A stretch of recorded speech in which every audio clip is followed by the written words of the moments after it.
Good times create weak people. Weak people create bad times. Bad times create strong people. Strong people create good times. That's the history of the world over and over and over again. If you see somebody who's in really great shape, you ask them, do you work out? You know the answer, yes. In a seminar, I'll ask people, who here works out at least 5 days a week? Stand up. And you look around that room, and you know that they work out 5 times a week because you can see their body. You don't just get a result without some kind of action, without some form of ritual. Ritual meaning actions you do consistently. Now, do you think those people that are out there working out 5 days a week, do they have more time than you do? Or I have, or anybody else? Of course not. Is their life less busy? Of course not. It's just a must for them. They must work out that way, and they've made that turn, their life changed. So I'm not saying you have to work out 5 days a week. I'm just saying whatever you really want, wants don't get met consistently. Standards do. You can make that change this week. I'm not saying you're going to be perfect and never have a negative feeling, because negative feelings are sometimes a signal to make us change. You need to hold yourself accountable. If I hold myself to such a high standard as an individual, I don't make mistakes, I'm a professional. I know exactly how to act and exactly what to do. I do not need a woman to motivate me, to be my mother, to convince me to put video games down. Everything I've done fantastic, I've done completely and utterly by myself. That's not me being arrogant and a psycho. That's me just being completely realistic about my achievements as an individual. Average people use their time to whine and complain. And while I would talk like that, I end up getting kicked out of school. And while I talk like that, I end up being homeless. And while I talk like that, I was broke. And then one day I woke up and said, nobody's coming to save you. Nobody's coming to get you. But you can go to the library and get yourself. What we think about, we bring about. When you train your mind to serve you, and in your mind's eye, say to yourself, as I did, if they can do it, I can do it. They put their pants on one leg at a time. They breathe air just as I do. And so I believe that what you focus on the longest becomes the strongest. There is all around you right now the reflections of your world belief. They're so ever present that you don't even see them. All the assumption that you've made about the world, the things that are possible, what you're capable of, who you are, the very definition of what it means to be alive, all of it is completely invisible. And you're mistaking what you have for what could be. Are you in control, or is it somebody else? Is someone else in control, or is it you? And if it's you, go build the life that you want, because there's nothing stopping you but you. So now ask yourself, is your life dictated by luck or cause and effect? Everyone takes the limits of their own vision for the limits of the world. Arthur Schopenhauer. Everyone has their disabilities, let's say, but the question is, what do you do about that?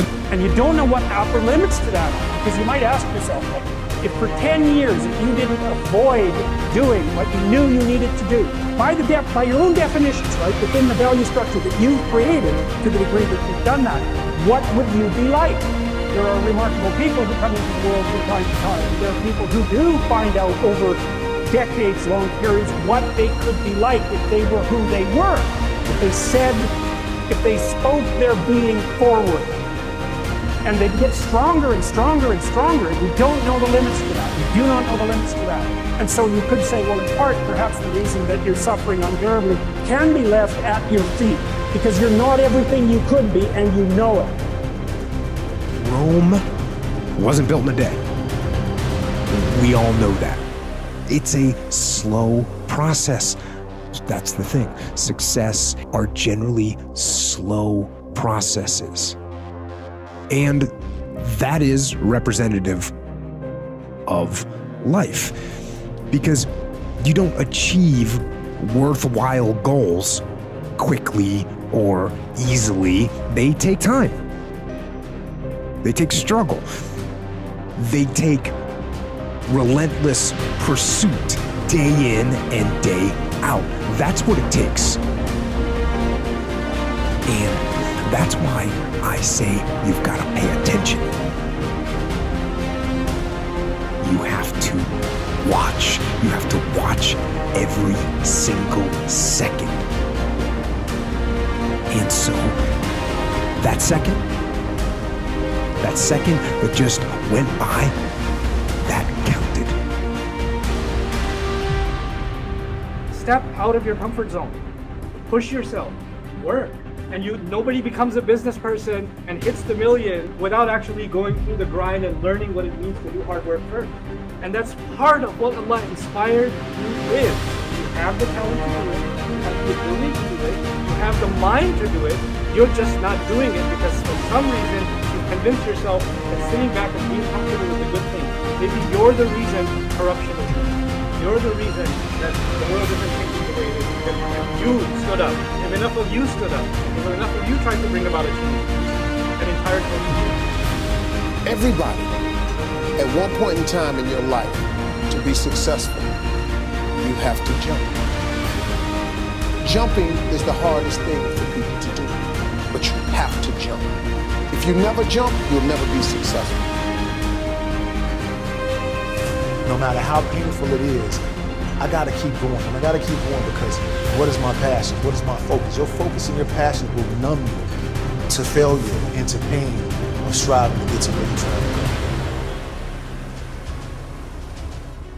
I don't accept that I am what I am and that is what I'm doomed to be. No, I don't accept that.